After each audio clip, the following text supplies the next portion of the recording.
you let it sit. I'm a little stressed, so I don't look at it. Guess what? It gets more stressful when it's worse later. I think I would be doing a lot better in life if I did not have student loans. So Really? Yeah. Oh, yeah.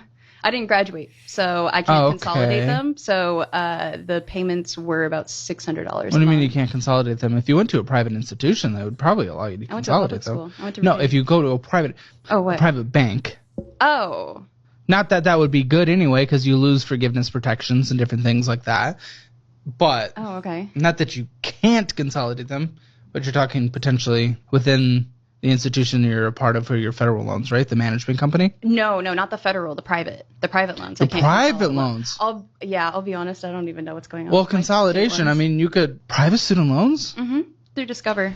So you went to school, borrowed a ton of money for it. Where'd you go to school? Virginia Tech. What state were you in before that? Connecticut. So you went out of state. Out of state, but I had quite a lot of like different financial aids and things, Pell Grant, all of that different type of stuff. If you're gonna get aids, it's not the worst kind. Yeah. So my tuition was roughly like anywhere from 4 to 8 a semester. So most of that came from like cost of living, like my having to pay for my apartment and like books. And you didn't work a part-time job throughout to at least help but subsidize? It was Virginia, so my pay was $7.25 an hour. So like.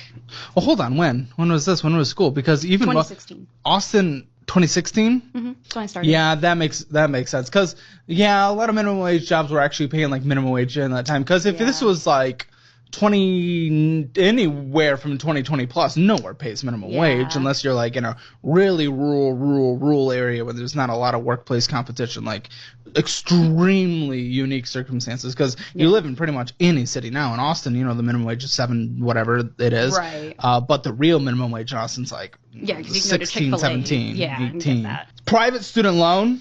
Mm-hmm. It's at $30,189. All right, finally we got some numbers to work with. He has the information, but he's just warming it up. So the private student loan is $30,000. It seems like she has a diversified pool of debt. So she's got private student loans, she's got federal student loans. Who knows if she had to take out credit cards during school or if she still even does it to this day. But if I recall, I think I heard them say that basically her monthly payments are around $600 right now. That's not knowing if it's on income based. That's not knowing how she has it set up or if she's really being aggressive with that interest. But so far, the first hard number we got is $30,000. So that's cool. And that's private though. So with private, what that means is that the interest rate is higher because they can do that. They're a private institution. So if she doesn't address it, that $30,000 can grow like crazy as opposed to just student loans. They're a little bit lower. So depending on the size of the balance, that will determine. Like I said, $30,000 isn't that much. But with a higher interest rate, it can become that much. Whereas if the $30,000 was federal loans, then it wouldn't grow that fast.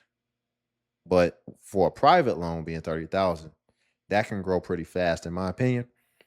Y'all, before we get back into it, if you could like the video, greatly appreciate it. Only takes a second, and it actually helps out more than you know. And it's just a click, literally just a click. So if you're here anyway, you might as well click that like button. And also, if you can hype the video as well. Live in pretty much any city now. In Austin, the minimum wage is $7, whatever it is. Right. But the real minimum wage in Austin's like 16, 17, 18. Private student loan. Mm-hmm. It's at $30,189. The minimum monthly payment right now at $220. What is it going to go up to in 38 cents? I was paying $600 total between the two different. Because there's two accounts. That's. But is the $220 for two accounts? Or is that just one? The 220s for one. That's one of my accounts. I scanned. So they sold it. I have another account. Yeah. And then I have the government loans too.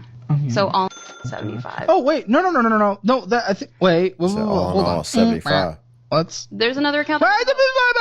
No, statement totals 220. That's one. They just sold it to them last month. So this was my first time paying this company for that loan. Okay, so that's this company. Yeah. What is the interest rate on this? Do you know? It was, before I had changed it, it was variable. So it's between 9 and 11. Yeah. 9 variable. I don't have a single loan and it's under variable? 9. Yeah. Oh, and it's variable. Oh, she's cooked. She's cooked. You know what variable means? If you got multiple variables, it could be good, it could be bad. But when we're talking about interest, it's bad. It's all bad. Because that means that interest rate can change. It can just change on her. So she's not even locked into anything. What do you think they're more incentivized to change it to? You think they're incentivized to just make it less? Or you think if they're going to change it, they're going to increase it? The latter. It was variable, so it's between 9 and 11. Yeah. 9 variable. I don't have a single loan under 9. That must be why she was talking about consolidation. Yeah. Yeah. 11% student loan for a degree we didn't acquire, and that's fine. I also dropped out, but she didn't even get the degree.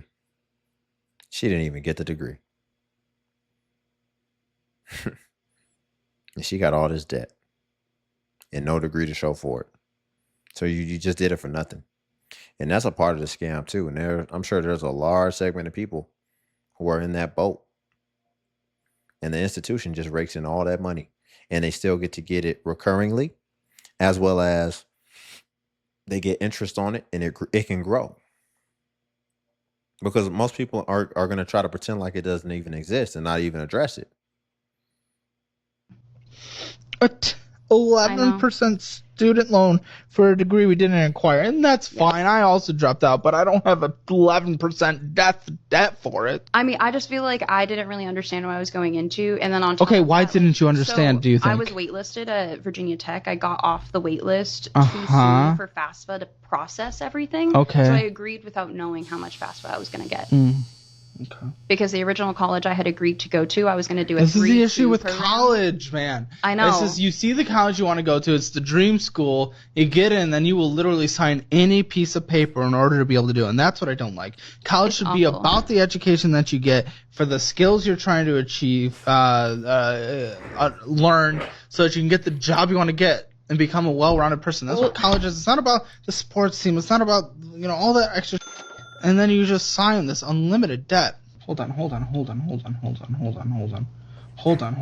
This cannot be correct. Wait, no. There is something wrong here. This cannot be correct. When was the last time you got a statement before this? Since 2018, 2017. I'm trying to understand. What? Because I am seeing estimated interest accrued since last statement, $15,287, meaning this is doubled. Doubled since when? When was the last statement? Because that is literally what it's putting next to it. Well, no, this is a brand new. Wow. So is she basically saying that the 30%, didn't I tell you how private stuff can pile up on you like that? Is he saying that the $30,000 that she basically said that she owed originally started off at around $15,000 and it's already doubled on her? And typically when a balance gets bigger, it becomes easier for it to continue to grow, and it can become exponential. And ideally you want it to be exponentially on your side in the form of some type of long-term investment that can compound in your favor. But instead, this balance is compounding in an institution's favor, and you're a part of their portfolio, and they're going to be capitalizing off you and ultimately turn you into a slave eventually if you don't address it. It's growing like that. That's crazy.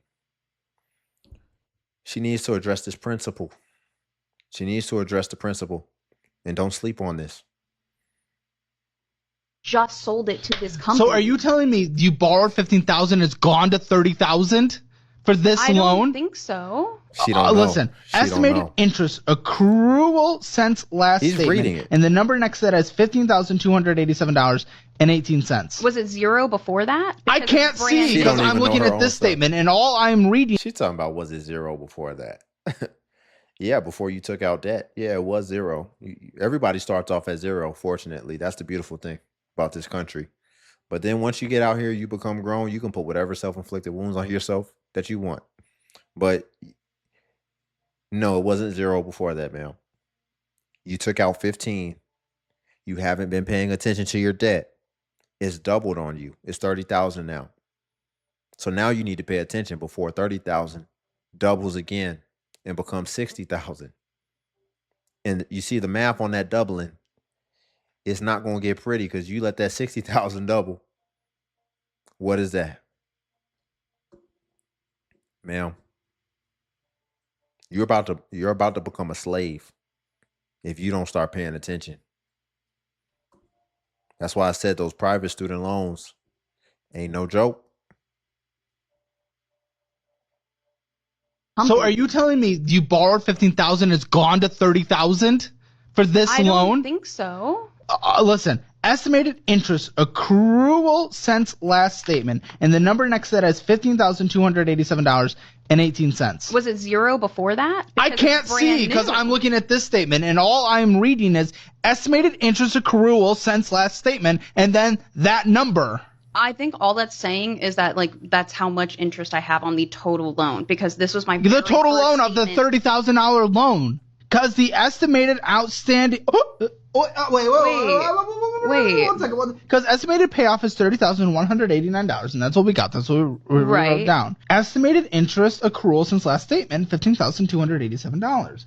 And that's just. And I don't know what the last statement is. What was the last statement you got? Was it the original? Was it when we were taking Discover. these? Was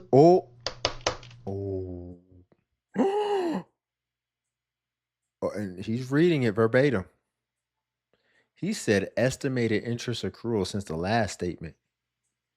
That could have been a year ago. The last statement, not since the beginning statement, unless you just got this debt. So if right now, at the rate it was whenever it was before the last statement, your stuff is accruing interest at 15,000. Whatever that time period is, I would assume a year. So what you think is going to be 15 again the next year if you stay on whatever pace that you're on? Or you think it's going to be way more than that? It's going to be way more than that, ma'am. It's going to keep increasing. So estimated interest accrual from this since the last statement, 15,000. Next time it's going to be 25,000. Next time it's going to be 45,000. Next time it's going to be 80,000. And those numbers aren't, I just pulled those numbers out of my butt, but I'm just saying, she don't know what's going on. She don't know what's going on.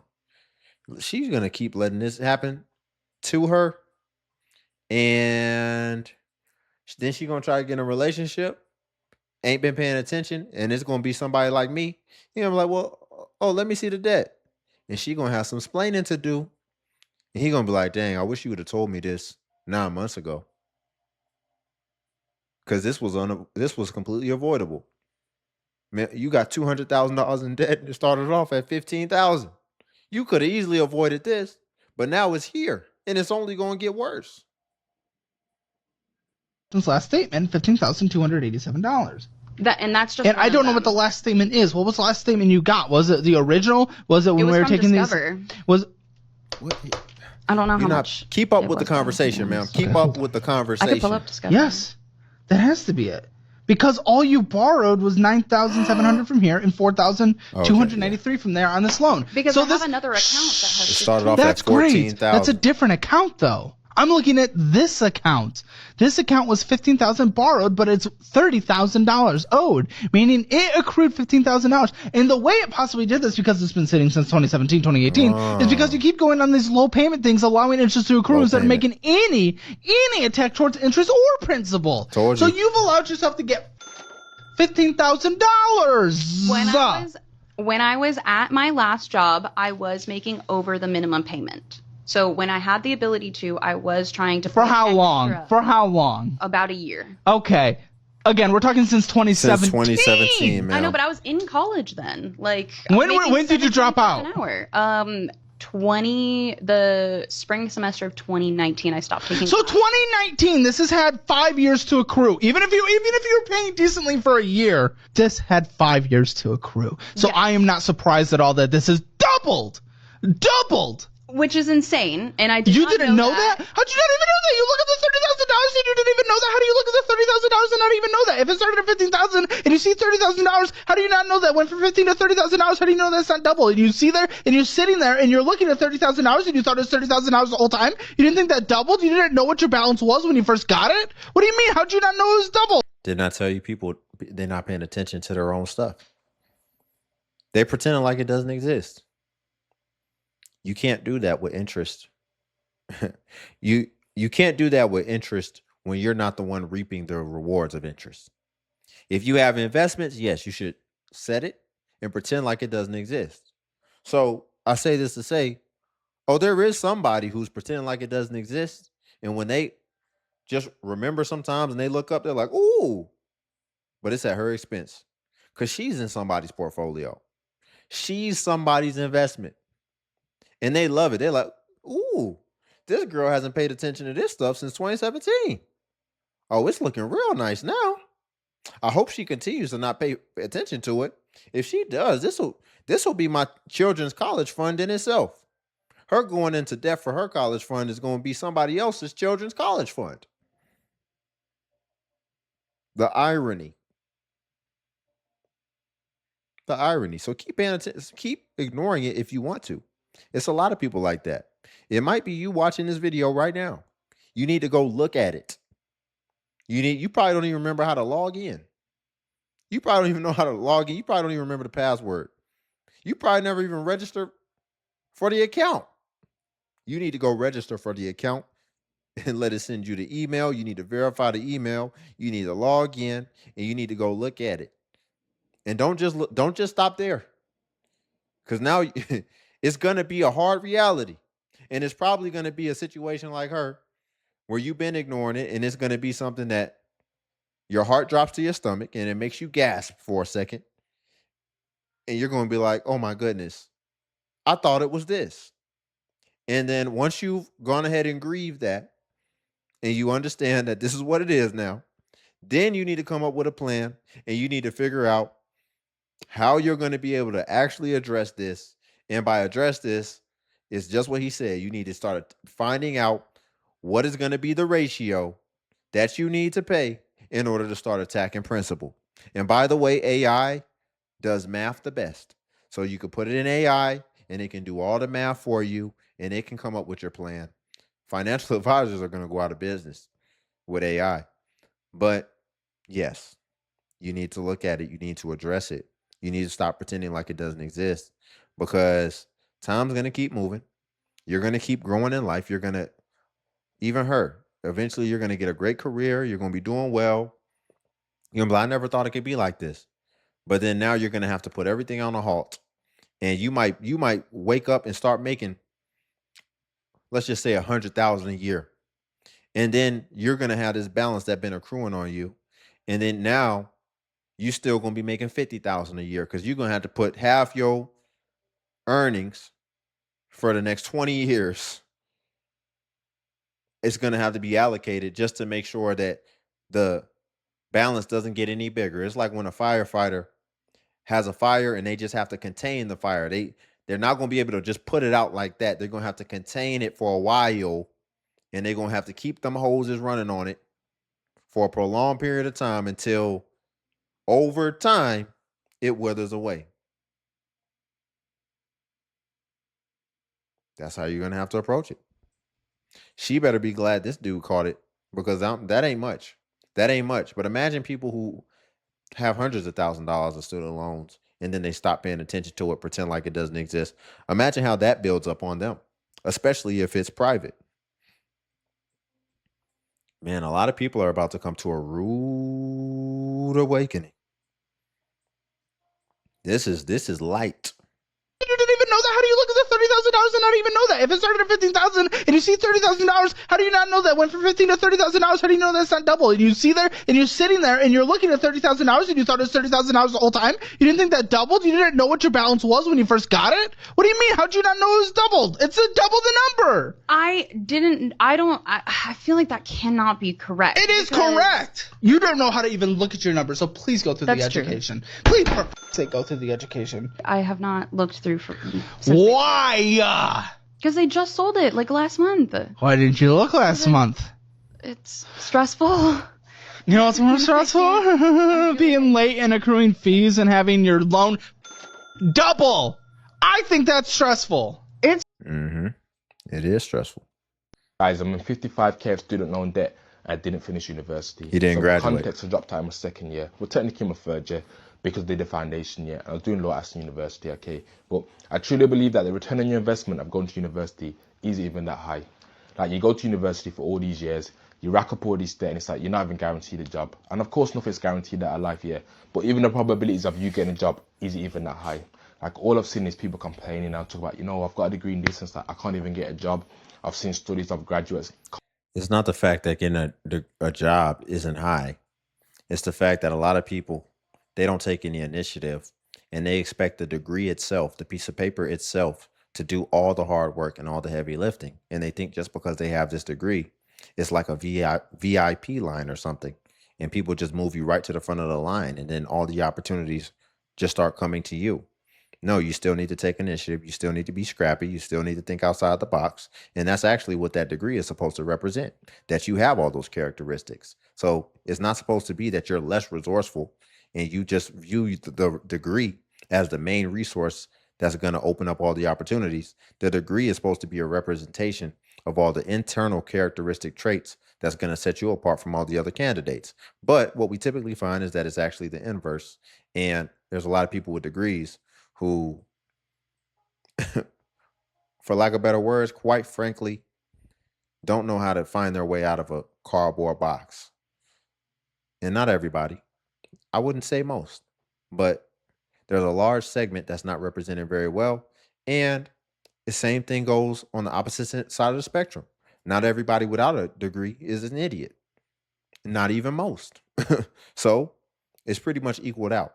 But some people just get comfortable and it may be fatigue because they've gone through that process, that arduous process, and they get out into the world and they're a little bit tired, a little bit exhausted. They're like, okay, I can finally relax. No, you still got to get it out the mud. You still got to grind the same way you were doing in school in order to keep up with your grades. And that's what you're going to have to do to get a job. And then when you get the job, that's what you're going to have to do to retain the job. And then if you want to move up, that's what you're going to have to do to move up. And that's what you're going to have to do perpetually.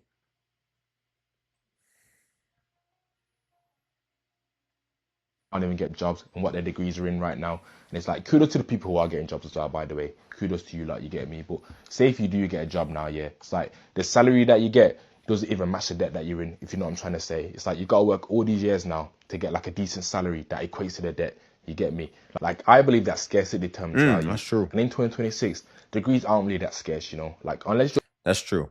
If you're having a hard time understanding, I'm basically saying it just doesn't match up as far as the value of the degree that you get in proportion to the pay that you're going to get, especially when we're talking about paying off the debt. So the debt in proportion to the pay wage that you're going to be earning, it's not proportional, especially towards the lifestyle that they try to sell you that you're going to be able to have if you get your college degree. We're going to like a Russell Group University, like at Oxford, doing like a proper good course, yeah. They don't hold as much value. Like, the inflation of degrees is crazy now. Like, they kind of hand it out like sweets, meaning they don't hold as much value. You get me? That's like, true. Some of you guys may ask me like, yo, That's why true. did you drop out? What took you so long to drop out? And I like that point. The inflation of degrees. There's more and more people with the misconception that everybody has to get a degree. So what you think that does? Like he said, it's inflation. It's oversaturation now with degrees. Everybody has a degree. And so it's just the Wild Wild West. And so it's inflated. So when it's oversaturated and inflated, it's not as valuable anymore unless the creme de la creme shows up, which means you just are at a super superior institution to where they just have this prestige that if you come from this institution, that this is the highest level. But if you're not from there, then you're just like everybody else. You just out here just like everybody else. And you might be competing with people who already have the experience or have some type of certifications or things that can show that you were in college. You don't really know what it's like a day in the life, but you might be competing against somebody with no degree, but who actually has practical experience and maybe even more of a natural affinity and a desire to do that particular job because they actually taught themselves it and might have paid, you know, not they might have put things together in order to educate themselves ultimately in their after hours, which shows that they probably are more so naturally interested in it. And not only is that going to show up in them actually doing the job, but that's also probably going to show up in their enthusiasm to do the job as well. It's like, yo, I thought that I had to go to university to become successful. That's why I picked law. But deep down, my heart went in it like that. Deep down, I was never really a good student. Like, I was always just a B student, you get me? And it's like, I've got one shot at life here, so I'm not going to waste my one life kind of just pursuing something that I don't want to do for the sake of money. You know, like, I believe that, yeah, if you, like, go all in on yourself, yeah, the odds of you making it out is higher than, like, going to university and just doing something like that. That's my personal belief, yeah? Yeah. Some of you guys may I disagree, agree. which is okay. You get me? Like, does me not wanting to go to university, does me dropping out make me less of a person? Of course not. Like, I've never tied any of them ties to myself, like, oh, you're going to be a failure, you're going to be this. Like, I just never really gave a shit, you get me? Like, if my heart's not in it, my heart's not in it. Simple as. That's all good, man. But you got $60,000 in student loan debt. Why didn't you jump ship earlier? $60,000 in student loan debt. That's incredible. That's a lot, bro. And just like we just saw in the previous example, her 15,000 turned into 30,000. Just like that. Well, not just like that. It was a pretty long period. But you're starting off with over half of 100,000. So I don't know, man. I agree, but I think you should have jumped ship a long time ago before you left with all that. That's my opinion. I'm sure y'all are having a hard time understanding him. He's got a pretty thick British accent, and it sounds like it could be mixed with something else too. That's why I've been trying to kind of interpret what he's saying and restate it, but summarize it in my own way and add a little bit more to it. But I think we'll leave it there for today. If you could like the video, I greatly appreciate it. It only takes a second, and it actually helps out more than you know. And also, if you could hype the video, hype is a new feature that YouTube offers where it helps smaller content creators like myself. And basically, when you hype, it actually pushes us to the extent that it pushes the larger content creators. So you just press the hype button and it shows the points. And since I'm a smaller creator, a smaller channel, we actually get more points per hype. And hype was designed for smaller channels. So that's why. But if you come across a video and you don't see the hype button, then it's probably been over 7 days. And hype usually vanishes after 7 days. So for that reason, it's usually best practice if you want to hype to just go ahead and hype while the iron is hot on a newer video. And then also if you want to become a member of the channel as well, join buttons on the video. And what becoming a member of the DXU family will come with is you would get badges next to your comments, which would show people that you are a member whenever you leave a comment, as well as you would get early access to content and also exclusive content that's not available for everyone else on YouTube. So again, if you want to become a member, join buttons on the video. But until then, I'll see you in the next video.